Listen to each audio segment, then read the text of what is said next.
Nos invités sont toujours en place. Germain Pouli, Fioklou, Messan Dagbleno et David Diagbavi. Avant d'aborder le sujet sur la Guinée-Conakry, Germain, vous allez terminer votre développement et Fioklou oui, rapidement, a envie de parler donc, aussi. J'étais en train de dire, il vaut mieux aller au dialogue et de ses revendications plutôt que de les amener dans la rue.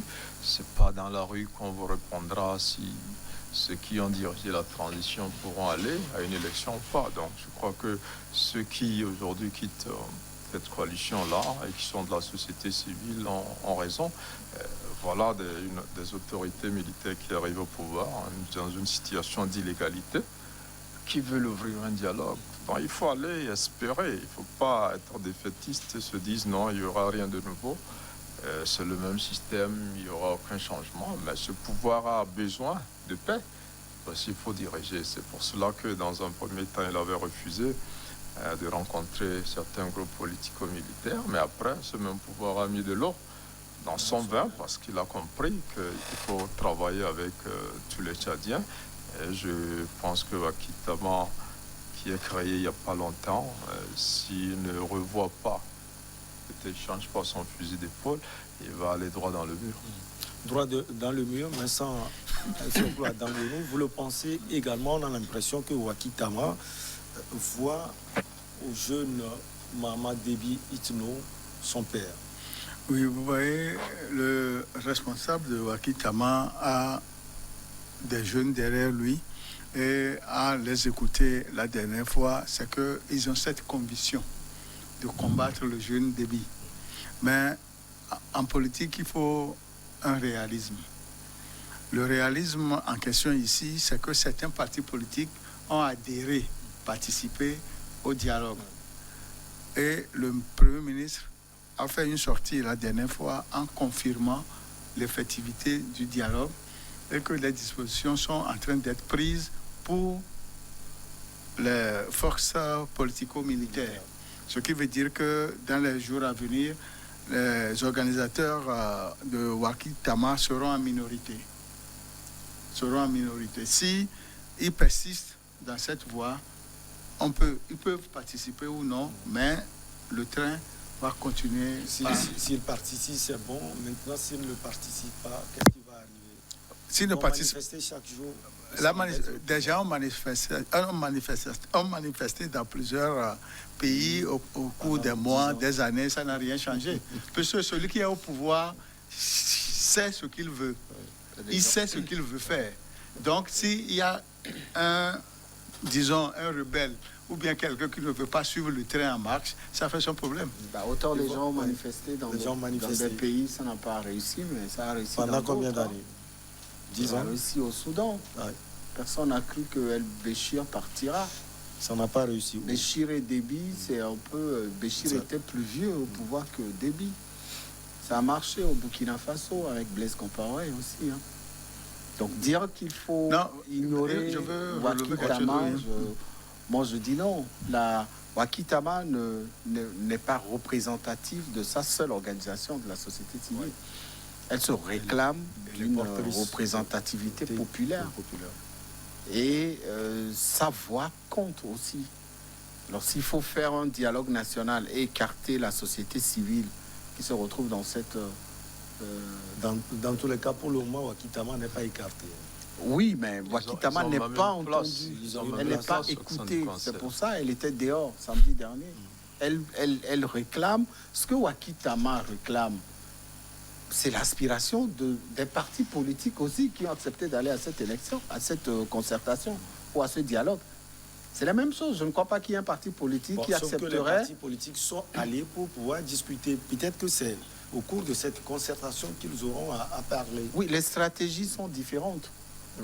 Wakitama n'est pas là pour aller aux élections. Wakitama représente la voix des Tchadiens. Dans la rue. Les partis de l'opposition, eux, ils aspirent gouverner un jour. C'est pour ça qu'ils sont allés. Chaque front avec sa stratégie.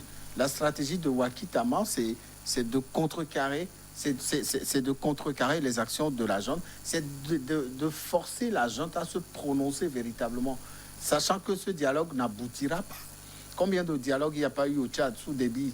Ça avait donné quoi? Les accords qui avaient été signés entre le gouvernement et la classe politique. Même le dernier forcing qu'il a fait pour s'accrocher au pouvoir à Déby dernièrement.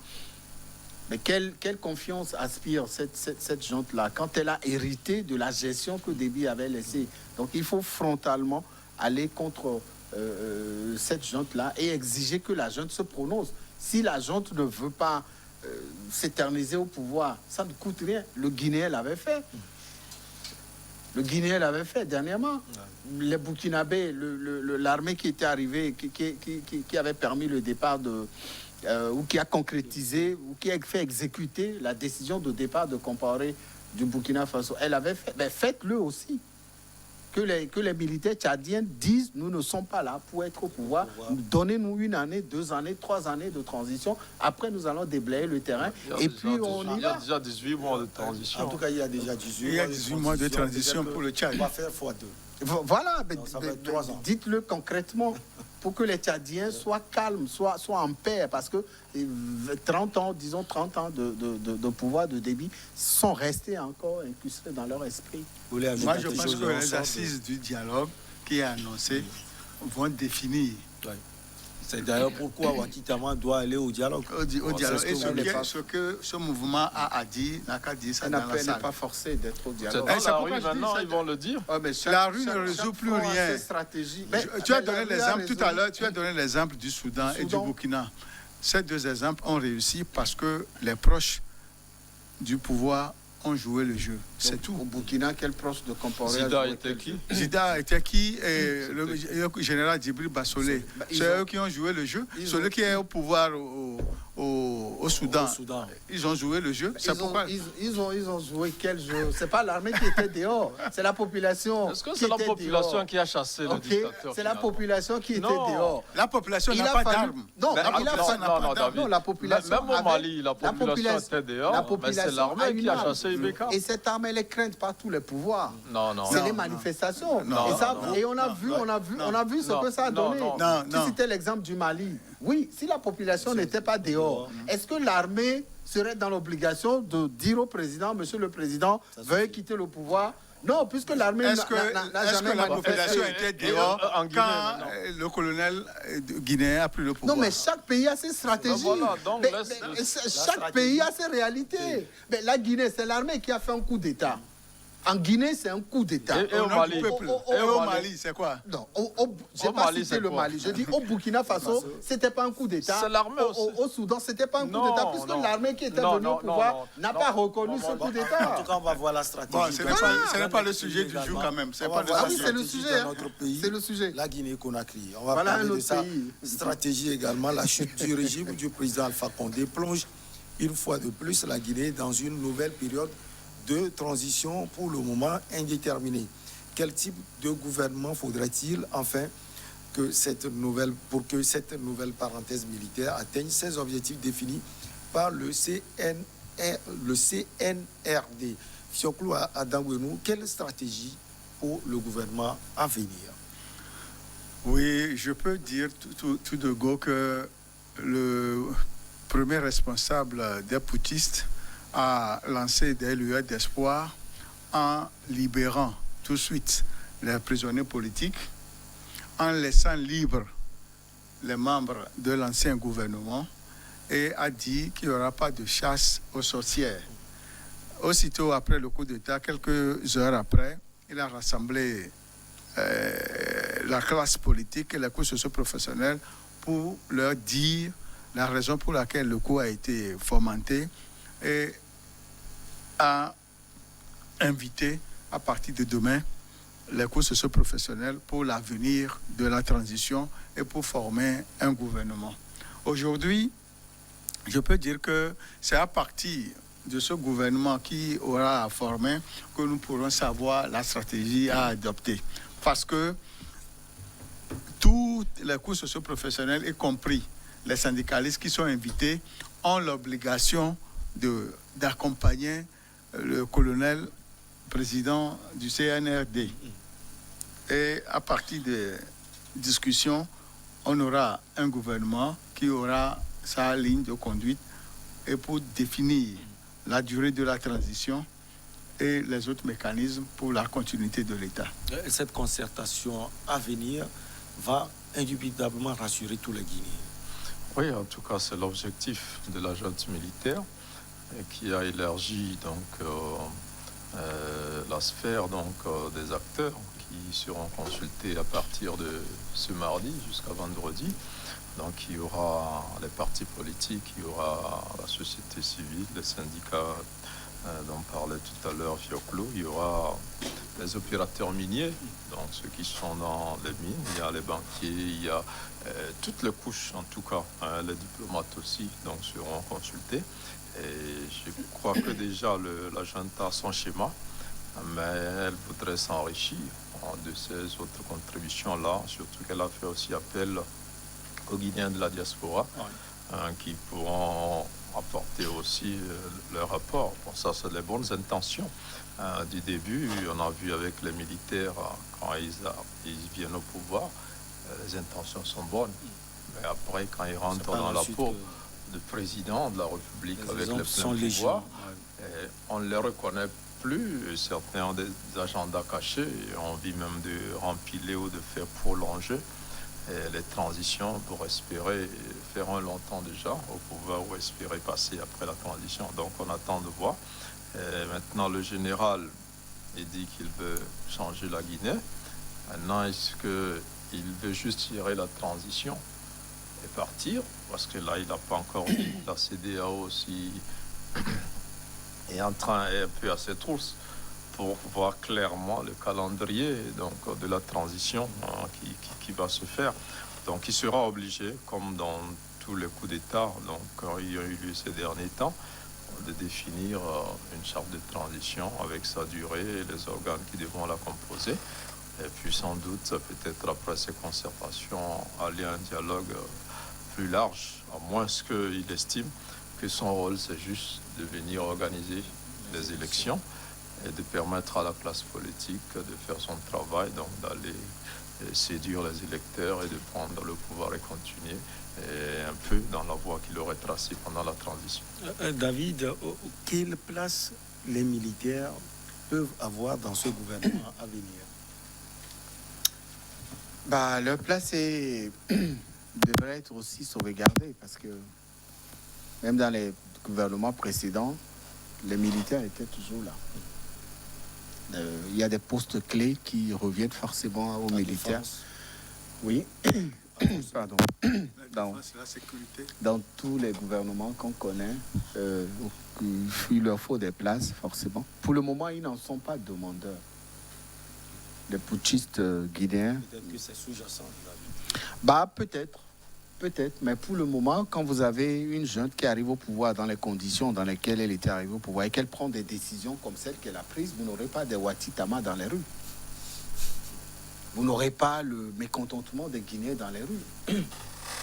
Et quand vous analysez un peu les décisions que prend cette junte, vous comprendrez qu'elle n'est pas là, en tout cas pour ce qu'elle fait comprendre. Elle n'est pas là pour s'éterniser au pouvoir. On a l'impression que vous faites confiance à cette il y a eu tellement de réalités négatives que les Guinéens ont subies. Depuis Sékou Touré, Condé et Lansana Conté, surtout sous Dadis Camara, qui était arrivé comme un porteur d'espoir, applaudi après son arrivée au pouvoir, mais qui très vite a fait déchanter les Guinéens parce qu'il a goûté aux délices du pouvoir, il voulait s'accrocher. On a vu comment il était parti. Et je ne crois pas que cette armée qui est arrivée à sauver les Guinéens de Condé accepterait aussi de se verser dans cette illogique-là. Vous avez vu la Côte d'Ivoire avec Gueye qui était arrivé comme un sauveur. Vous avez vu comment il était parti. Quand vous êtes militaire, vous arrivez au pouvoir, que ce soit par coup d'État ou par tout autre moyen, et que la population vous applaudit, et que derrière cet encouragement, vous retournez votre veste contre cette population, vous êtes maudit. Vous finirez mal. C'est pas moi qui le dis, les réalités étaient là. Ceux qui avaient compris qu'il faut écouter la population étaient partis, ils ont été rappelés. C'est rare. C'est très rare. L'ATT seul qu'il a fait pour le moment en Afrique francophone, il a été rappelé après 10 ans. Il a été président Et puis, bon, malheureusement, il avait subi un problème à la fin. Ouais. D'accord. Un coup d'État. Un coup d'État. Et donc, il faut analyser les décisions de cette junte-là. Moi, je ne leur fais pas totalement confiance, mais je les soutiens dans leur démarche. Les premières décisions qu'ils ont eu à prendre sont des décisions assez courageuses. Et on estime que ça restera dans cette même logique pour que les Guinéens puissent véritablement souffler le vent de liberté, de démocratie auquel ils aspiraient. L'essentiel pour cette junte militaire au pouvoir, c'est se démarquer de ce qui était déjà passé sous Dadis Camara et autres et organiser des élections à venir. Mais j'ai un souci avec le CNRD. Quand on parle de développement, c'est à long terme. Oui, vous savez, eux seuls peuvent savoir pourquoi ils ont mis développement dans leur dénomination. Développement dans les élections. Mais ce qui est sûr aujourd'hui, c'est que il est souvent dit qu'on ne peut pas faire des omelettes sans casser les œufs. On a fait un coup d'État le 5 septembre 2021.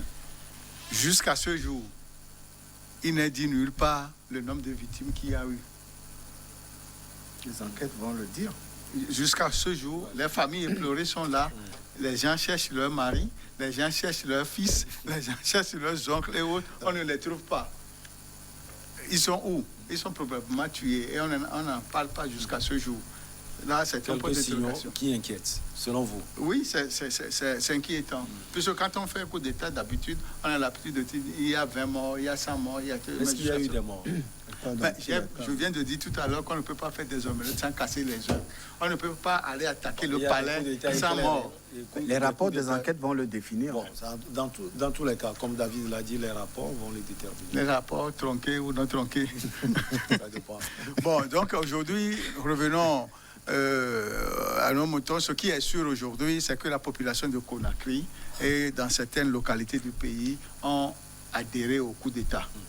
Et certains même vieux retraités de l'armée, des civils et autres, de la société civile, même les partis politiques de l'opposition ont salué ce coup d'État.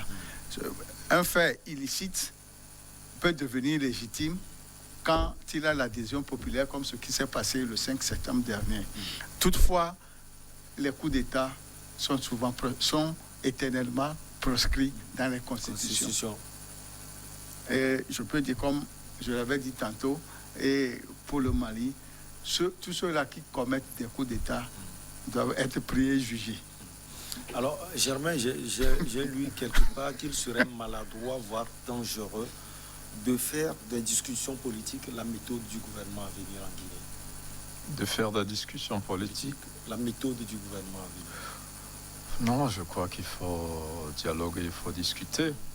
Maintenant, ça dépend de ce que les militaires veulent faire. S'ils se disent qu'ils veulent redresser la Guinée à la manière militaire, donc ils vont laisser très peu de marge aux civils et ils vont diriger le pays comme ils veulent pendant la transition. Mais je crois qu'aujourd'hui, avec l'ère de démocratisation, on ne peut plus diriger un pays comme dans une dictature.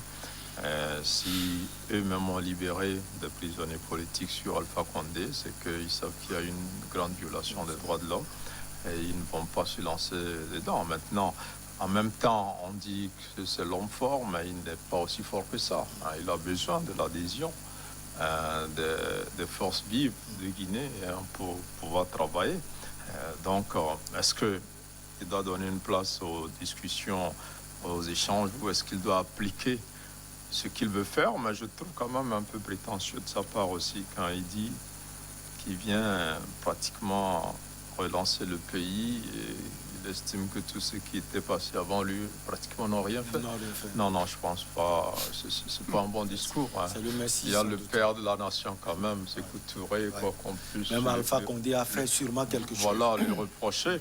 Donc, pour moi, il est venu régler une situation qu'il a contribué à créer, parce qu'il fait partie de ceux-là qui ont permis à Alpha Condé de faire son 3e mandat, parce que les éléments de sa garde ont été régulièrement cités comme en faisant partie de ceux-là qui réprimaient les manifestations contre la révision constitutionnelle et après aussi la protestation de l'élection présidentielle. Aujourd'hui, qu'il se rattrape, bon, c'est tant mieux. Il essaie de se rattraper, mais vouloir faire cavalier seul et croire qu'il a la science infuse et que sa vision de la Guinée est la meilleure, pour moi, il va faire fausse route. Et en tout cas, il a bien commencé en ouvrant les concertations. Ça veut dire que quelque part, il pense qu'il a besoin de l'apport des autres. Mais vous savez, les militaires, ils arrivent avec de bonnes intentions. Mais à la fin, ce n'est pas toujours ces mêmes intentions. Et vous avez parlé justement de développement. S'il estime qu'il doit développer la Guinée, il lui faudra du temps. Donc, ce n'est pas au cours d'une transition qu'il va pouvoir développer la Guinée, c'est qu'il lui faut un mandat un peu plus long. Et donc là aussi, ça peut donner à inquiéter, et ça inquiète. Mais aujourd'hui, les coups d'État deviennent de plus en plus difficiles à gérer parce que toute la communauté internationale vous impose pratiquement une transition. Et on parlait d'ATT, il a été chassé par un colonel qui s'est retrouvé en prison. Il a été libéré dernièrement quand la junte est arrivée, parce que c'est un béret vert comme les bérets verts qui sont au pouvoir. Et dans cette affaire, on ne l'a arrêté pas parce qu'il a fait un coup d'État, mais parce qu'il avait tué une vingtaine de bérets rouges qui étaient portés disparus. La garde rapprochée de ATT à l'époque, donc c'est assez compliqué avec les militaires, mais espérons que Doumbouya travaille pour entrer dans l'histoire, comme ATT, même si ATT a fini mal, comme dirait Raolis, même si ce n'est pas la même époque, et que lui, il a eu le temps quand même de gérer le pouvoir.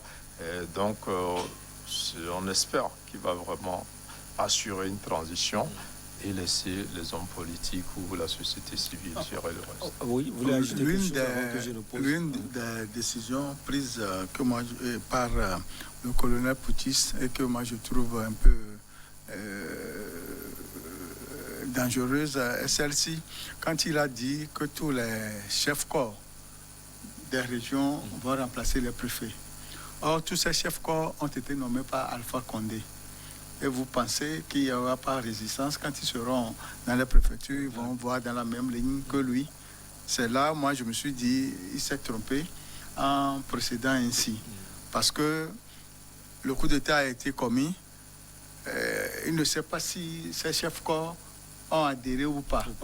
Puisque dans les premières heures, entre 10h et 11h, il y a le ministre de la Défense qui a dit non, que c'est une tentative de coup d'État qui est en train d'être déjouée. Finalement, on n'a plus entendu parler de ce ministre. Certainement. Il était dans le groupe de tous les ministres. Ce qui veut dire que, bon, et aujourd'hui, on dit que ce sont les chefs-corps qui deviennent les préfets.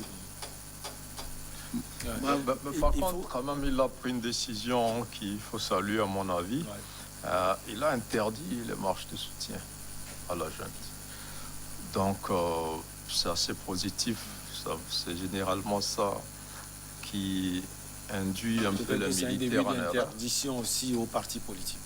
Pardon? C'est un début d'interdiction également aux partis politiques. Non, non. Dans le communiqué, il n'a pas dit ça. Le colonel, en lisant le communiqué, a bien dit toutes les manifestations de soutien à la junte sont interdites. Ça dit qu'un communiqué va sortir un jour également. Ils n'ont pas envie qu'on les soutienne. Ça dit que c'est comme ça que ça commence, quand les gens disent c'est bon. Quand vous écoutez parfois, on dit mais c'est un homme fort, c'est un sauveur. On lui donne envie de rester plus longtemps. Et donc si lui il prend sur lui, s'il prend sur lui de dire ils ne veulent pas ça, peut-être pas pour endormir l'opinion, mais s'il reste dans cette voie, ça voudrait dire que le culte de personnalité ne l'intéresse pas. Il vient pour jouer un rôle et on espère vraiment qu'il puisse jouer ce rôle. Garantir la liberté et les droits des partis politiques également. Vous voyez Doumbouya et sa junte faire tout ça, David Jabali. C'est ce que Condé faisait contre les partis politiques pour lesquels il était chassé. Donc il va le faire. Pourquoi il a quel intérêt à ne pas le faire? Déjà, quand vous ordonnez la libération des leaders politiques, ça veut dire que vous aspirez à un pluralisme, à une démocratie ouverte à tous. Condé avait interdit tout ça. Tous ceux qui étaient contre son troisième mandat, il les a fait arrêter, il les a fait passer au jugement et tout de suite, c'est la prison. Doumbouya, en fait, il faut aussi comprendre ce militaire qui n'est pas venu chasser Condé parce qu'il avait juste envie de le faire chasser, non. Il a chassé pour lui parce qu'il avait des soucis également avec Condé. Ça, personne ne le sait. Si, Doumbouya ne l'a pas dit on le sait. officiellement. Je ne crois pas qu'il ait fait une déclaration dans ce sens. Il a écouté la voix des Guinéens. Vous savez, ce n'est pas le 5 septembre que les Guinéens voulaient le départ de Condé. Hein. C'est bien avant la fin de son deuxième mandat. Parce que quand il était arrivé au pouvoir, lors de son premier mandat, il avait, comme je le dis toujours, porté les espoirs des Guinéens. Ouais. Les Guinéens en avaient assez de cette junte-là, conduite par Dadis Camara. Après, il y avait le colonel Kouyaté, ou comment il s'appelle là. Ce méli-mélo là, les assassinats et tout ça, les Guinéens en avaient assez. Et quand Condé était arrivé, tout le monde était content parce qu'il avait passé plus d'une quarantaine d'années dans l'opposition, à combattre les différents présidents, etc. Il était porteur. Et tout le monde s'est dit, ouf, un opposant est arrivé au pouvoir. Enfin, on va pouvoir respirer. Le premier mandat de Condé, si les Guinéens avaient la possibilité de le faire partir sans qu'il n'ait fraudé, ils l'ont manifesté. On avait essayé de l'assassiner également. Voilà. Et les Guinéens lui ont manifesté cela aussi le deuxième mandat. On sait comment ça s'est passé pour qu'il s'accroche à son deuxième mandat. Le troisième mandat était le mandat de trop. Donc Condé, même si ce n'était pas Doumbouya, si c'était un autre militaire ou alors un autre Guinéen qui arrivait à faire partir. Donc vous n'êtes pas surpris du coup d'État? Non, moi non. Germain non plus, Fiocul aussi. Non, moi je suis surpris qu'il y a eu ce coup d'État. Moi je suis surpris qu'il y a eu ce coup d'État. Les gens ne sont pas surpris. En tout cas, pour moi, non. C'est une surprise pour moi. Les signaux étaient déjà au rouge depuis très longtemps. Surtout après le forcing qu'il a opéré pour le troisième mandat, tout le monde se disait Condé ne finirait pas son mandat. Et lui, il se croyait invulnérable. Et donc voilà un peu qu'il a été. Donc j'estime quand même que Doumbouya, moi je lui accorde le bénéfice du doute. C'est vrai, les militaires africains, là, surtout ceux des pays francophones, là, il faut faire attention. Mais eux, en tout cas, quand on analyse les premiers pas qu'ils ont posés, les premières décisions, etc., on espère que ça va continuer dans ce sens-là. Et je ne vois pas un certain Doumbouya venir s'accrocher au pouvoir parce qu'il a réussi un coup d'État, sachant le sort qui était réservé à Dadis Camara et à d'autres. Je ne le vois pas en train de s'accrocher au pouvoir ou de mélanger les choses pour être... Oui, je crois en 30 secondes. Oui, je voudrais dire que c'est Alpha Condé, le fondateur de ce corps d'élite, qui a été surpris. Ouais. Par ce premièrement surpris. Qui a été premièrement surpris. Il ne s'attendait pas à cela. Moi, il ne s'y attendait pas. Mais moi, personnellement, je n'ai rien à faire dans ça. Puisque je n'aime pas les coups d'État. Allez, on va marquer. Tu les aimes, mais pas au pouvoir. Allez, on va marquer la pause pour le journal et on revient avec nos chers invités pour la suite.